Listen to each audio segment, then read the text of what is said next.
સુરત શહેરના ઉધના વિસ્તારમાંથી પોલીસે વિદેશી દારૂની હેરાફેરી કરતું મોટું રેકેટ ઝડપ્યું છે. અજય કેફેના નામે ચાલતી ડિલિવરી વાનની આડમાં દારૂની હેરાફેરી થતી હોવાનું ખુલ્યું છે.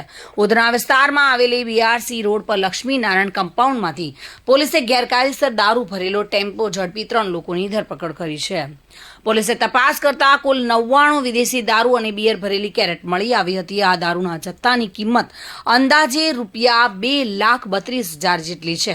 પોલીસે દારૂ ભરેલ ટેમ્પો, મોપેડ વાહન તથા મોબાઈલ ફોન સહિતનો મુદ્દામાલ કબજે કર્યો હતો.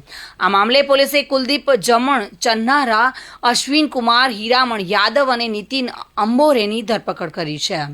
પોલીસ તપાસમાં સામે આવ્યું છે કે આરોપીઓ અજય કેફેના દક્ષિણ ગુજરાતમાં આવેલી વિવિધ શાખાઓમાં બેકરીનો સામાન પહોંચાડવાનો વ્યવસાય કરે છે.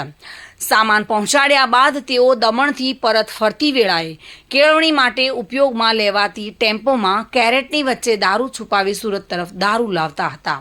હવે ઉધના પોલીસે સમગ્ર મામલે વધુ તપાસ હાથ ધરી છે અને તપાસમાં હજુ વધુ કડીઓ ખુલવાની બાકી છે.